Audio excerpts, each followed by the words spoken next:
Gores. Dah. Aku takut botol ori, barang dalam tak ori. Ya, teruskan.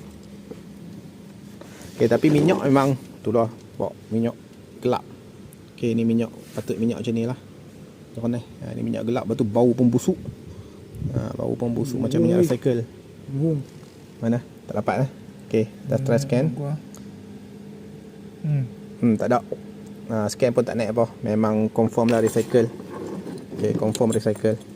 Scan pun tak naik apa. Okay, minyak recycle. Okay, bau pun busuk. Tengok minyak dia gelap. Bila dah berkumpul banyak dia jadi gelap. Kelak agak bila tuang-tuang tu minyak tu asal hitam semacam, gelap macam. Selalunya tuang minyak fresh macam ni. Bawa jernih elok. Ni minyak gelap. Ni minyak ori Mizu. Okay, kita scan. Tengok.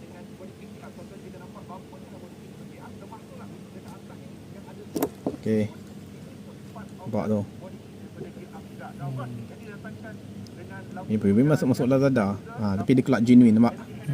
Dia kelak genuine. Mizu, serial number semua okey. Ni minyak yang aku selalu pakai lah. Mizu Easter, tapi ni untuk skuter lah. Untuk skuter. Tapi so far pakai memang tak ada masalah. Minyak pun cun, jernih. Enjin pun lembut. Ni dah tuang separuh dah. Terpaksa buang balik. Tapi tak start lagi dah. Buang balik, masuk minyak baru. Scam.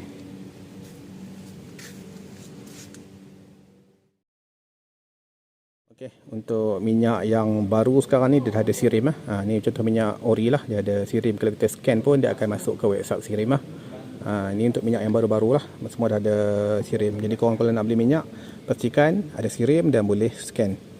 Ini confirm lah minyak baru. Ni dah tukar. Dah buang balik minyak yang fake tadi, dah beli minyak yang ori. Kita tengok lagi minyak ori tu color dia macam ori ni baru dia. Jernih. Ni baru minyak ori. Okey, settle. Jadi kalau siapa yang beli minyak kat Shopee tu, jaga-jagalah. Kebanyakannya minyak fake lah. Ada juga yang ori, tapi kalau dah harga tu tak munasabah tu, kau janganlah beli. Memang kena minyak fake. Okey, scan. Okey, ni yang minyak ori lah. Tengok dia keluar macam mana. Okey. Dah terus masuk Yamaha. Terus scan.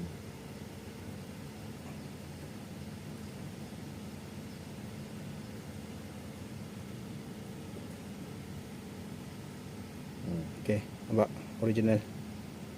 Okey, kalau siri pula.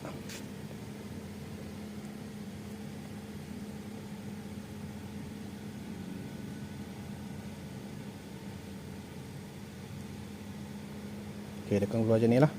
Download Serim KS. Kena download lah. Okey, ni tanda minyak ori Kalau tadi minyak kopi tu siri pun tak ada. Scan ni pun dia ni lah, cannot be reached. Okey, settle.